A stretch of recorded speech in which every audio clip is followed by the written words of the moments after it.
All right, guys, so I finally picked up the Sigma 18 to 35 lens. Now, I'll be honest with you guys, I picked this up because I was really curious to see if it can replace my Canon f2.8 L glass. So, yeah, let's open this bad boy up. Now, I did purchase this with the Sigma USB dock because I did hear people saying that so this lens is supposed to have like stabilization, and a lot of people are having issues with that working. So yeah, you will need to update it. So I picked up this dock too. All right, so let's see what's inside. All right, so we have all the warranties, manuals, all that good stuff. And right, we have the lens.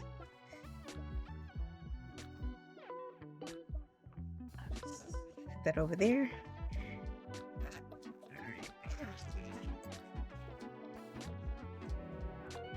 Right, so comes with this I don't know what that is. I never use that. A lens hood. All right, then we have the lens.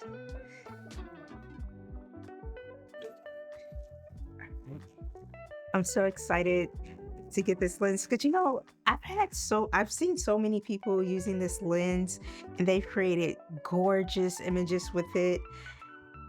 And so, a big part of me was like, oh, I really want this. But I wanted to see how my 18 to 35 compares to my 16 to 35 Canon.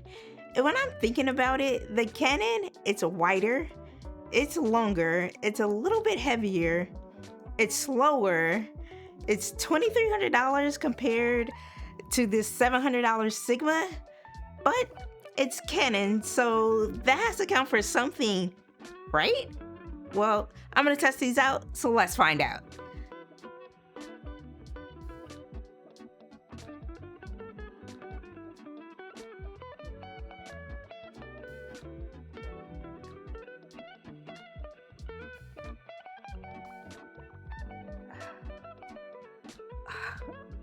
Wow, guys, I am so surprised by these results. So I had a preconceived notion about both of these lenses, but honestly, I had high hopes for one of them. But before I get into the things I like and some of the things I dislike, I want to preface this by saying I did these tests for both photography and video because I still shoot quite a bit of photography. I still shoot weddings, so it's really important for me to have fast glass that's reliable, that's really gonna capture that focus. So I don't want a lens that's gonna miss focus like every other shot. So, with that being said, I did these tests for that reason in particular. So I started off with photography and I started off with the Sigma. And my God, like, first thoughts was, what the heck is this? When I so first before I even say that, so I shoot with the Canon 5D Mark IV, which is a full frame camera. So it's so funny because when I first saw the image, it was like a black circle around the image, and I'm like, what the heck? Like, what's going on?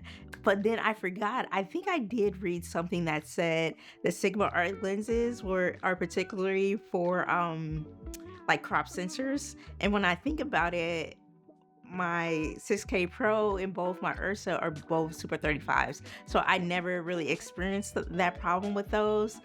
So now, like the quick fix for that, you could just zoom in a little bit until you no longer see that black circle.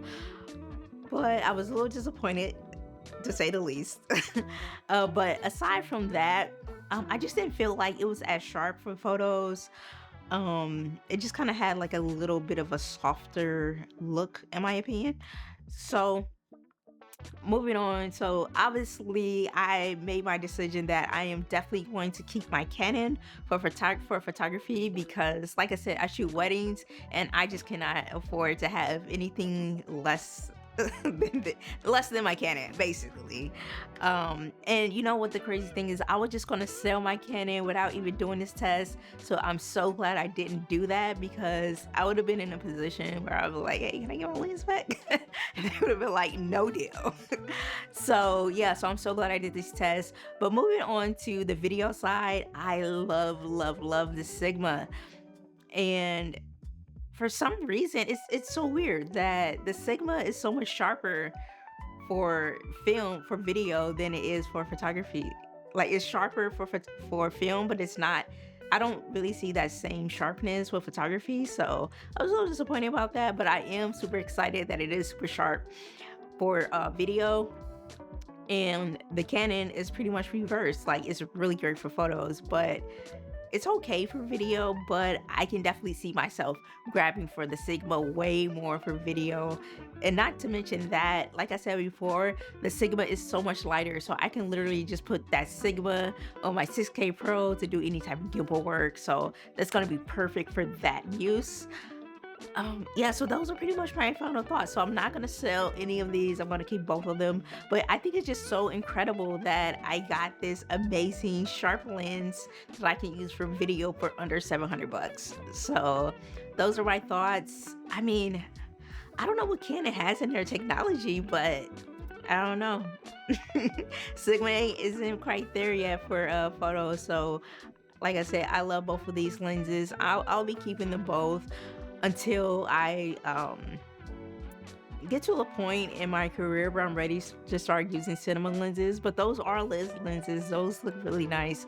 I'm definitely gonna rent those if I don't buy one. I don't know. Should I buy? Should I rent? What do you guys think? Leave your thoughts in the comments. That's my video for today.